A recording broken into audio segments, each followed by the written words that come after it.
आज हम सीखेंगे पूर्णांकों के संदर्भ में निम्नलिखित गुण।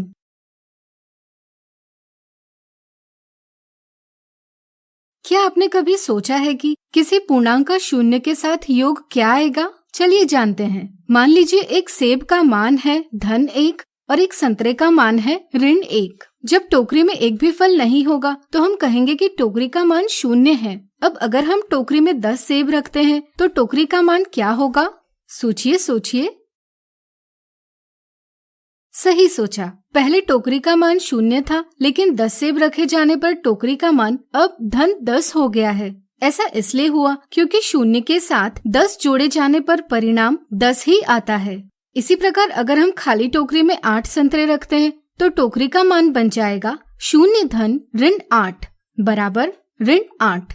इसी प्रकार से किसी भी पूर्णांक a को शून्य के साथ जोड़ने पर परिणाम वही पूर्णांक आता है।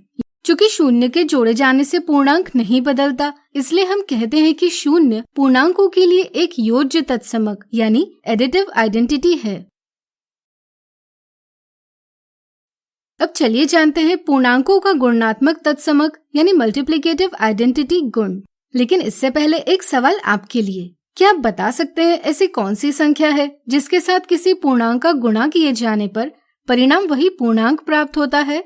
सोचिए। सही सोचा, वह संख्या है 1।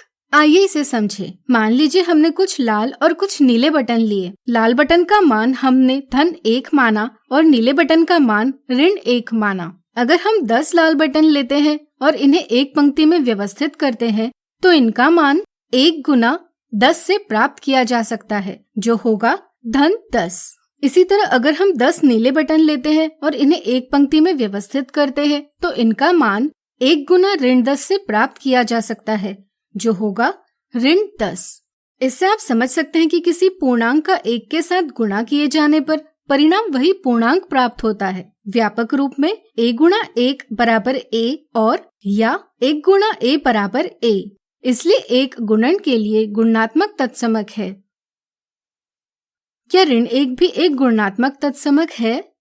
सोचिए। बिल्कुल सही। ऋण 1 से गुणा करने पर पूर्णांक का मान बदल जाता है, इसलिए ऋण 1 को हम गुणात्मक तत्समक नहीं कह सकते। अब आइए योज्य प्रतिलोम यानी एडिटिव इनवर्स की समझ बनाएं। मान लीजिए आप स्थान 0 पर खड़े हैं। आपके दाईं ओर का अंतर धनात्मक पूर्णांक से मापा जाता है और बाईं ओर का अंतर ऋणात्मक पूर्णांक से। यदि आप 7 मीटर बाईं ओर जाते हो तो आप ऋण 7 पर पहुंच जाएंगे, लेकिन अगर आप 7 मीटर दाईं ओर जाते हो तो आप 7 पर पहुंच जाएंगे। यहाँ आपने समान अंतर तय किया, लेकिन विपरीत दिशाओं में किया। यानी कि ऋण 7 और 7 0 से बराबर अंतर पर है, लेकिन विपरीत दिशाओं में है। ऐसे दो पूर्णांक जिनका स्थान 0 से विपरीत दिशाओं में समान अंतर पर हो तो वे एक दूसरे के योज्य प्रतिलोम कहलाते हैं। इसी प्रकार हम कह सकते हैं कि 3 0 के दाईं ओर है, जबकि ऋण 3 0 के बाईं ओर, लेकिन दोनों का अंतर 0 से 3 कदमों पर है। इसलिए 3 और ऋण 3 एक दूसरे के योज्य प्रतिलोम है। जरा सोचिए, ऐसी संख्याओं के योग का परिणाम क्या होगा? सोचिए। सही सोचा, ऐसी संख्याओं का योग होता है 0। इसलिए हम यह भी कह सकते हैं कि ऐसे दो पूर्णांक जिनका योग 0 हो एक दूसरे के योज्य प्रतिलोम कहलाते हैं। तो आज हमने सीखा पूर्णांकों के संदर्भ में निम्नलिखित गुण। अगले वीडियो में कुछ उदाहरणों से इन्हें और अच्छे से जानेंगे।